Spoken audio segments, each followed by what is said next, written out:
The percentage of people who stop, it's 53% African American.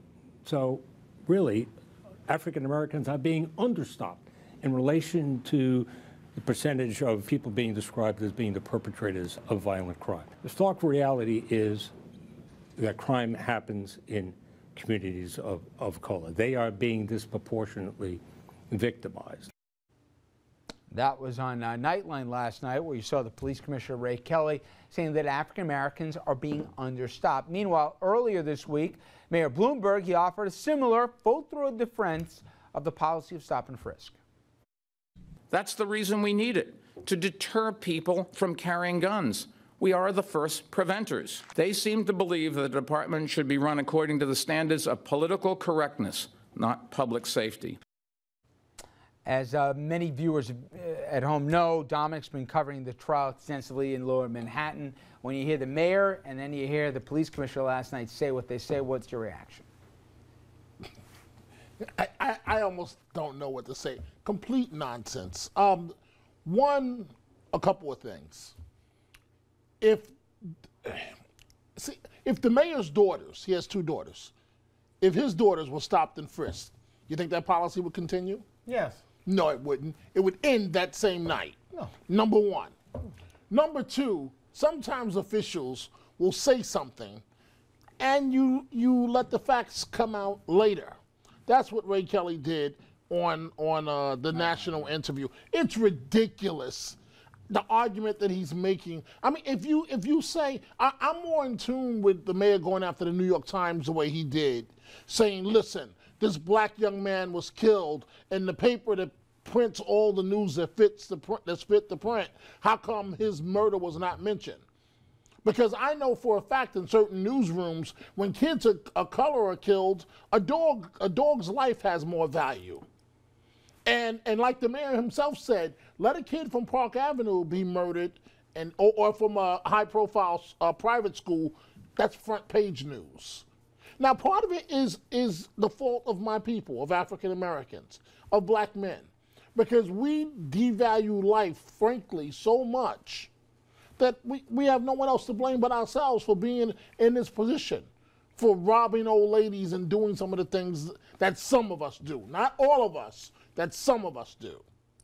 But what the police commissioner said, that's nonsense. Absolute nonsense. It's not even worth a discussion. Nonsense.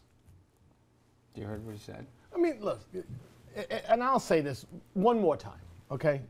I think stop and frisk is a horrible activity when you take a young African-American, Hispanic, or white kid and throw them against the wall and check to see what's going on after you've questioned them and think they may be involved in something. I think it's horrible.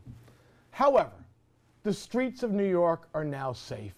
And if that means that a kid needs to be talked to, stopped, lectured, frisked, for the safety of all the citizens, because quite frankly, you could do that. You could do that with body scanners. You want to body scan everybody who walks into Manhattan? Andrew, look, no, it's the same. It's the same thing. Andrew, hey, it's an abridgment of rights, but it'll make you safer. Andrew, you and I both know, unfortunately, and my son said this to me 3 weeks ago.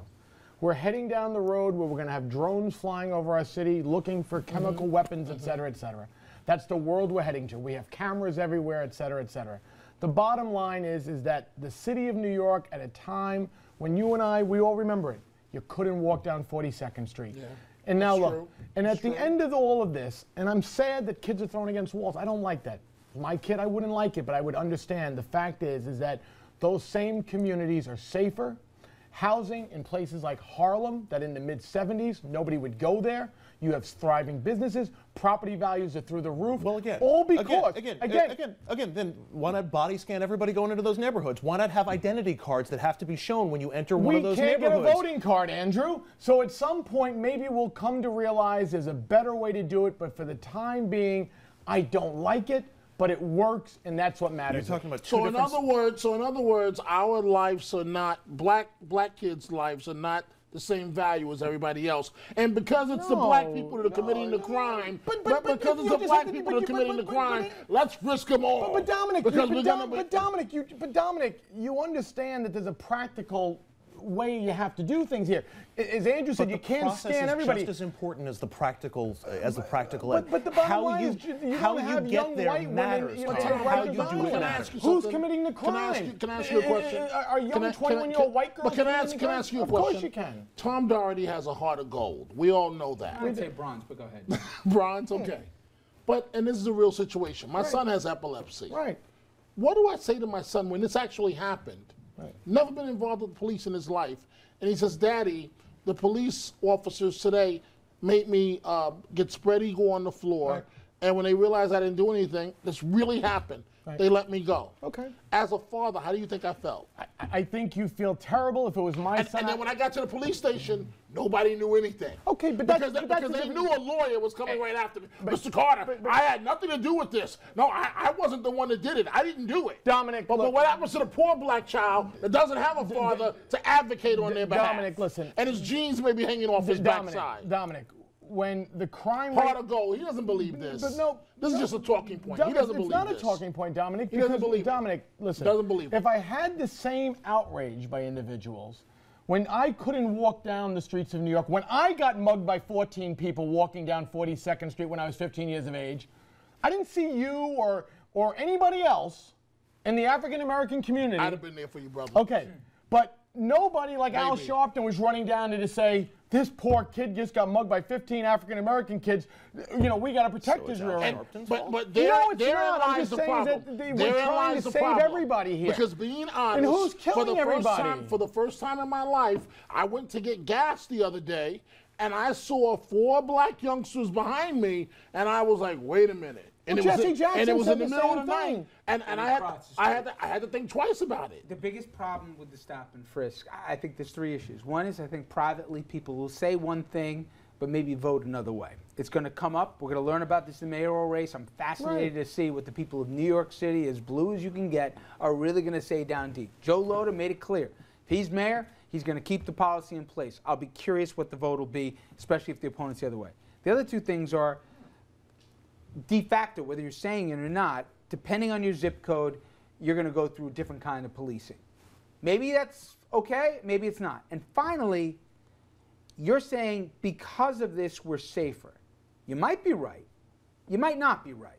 I don't know that de facto that the economy wasn't more important than the stop and frisk. I get the broken windows, but stop and frisk took it to another level.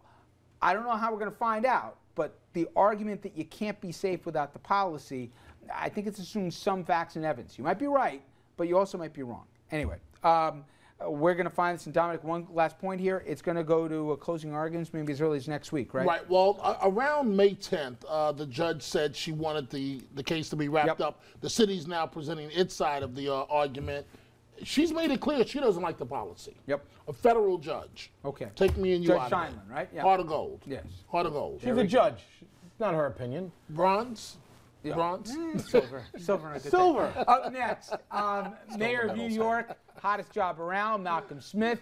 As we know, well, he was just about as bad as it gets here. Talk about a crook who's going to sing like a canary. The question is, everybody's got an idea about how to fix Albany. I got 3 guys around the table who know that city and probably got some good ideas on how. We'll be right back after this.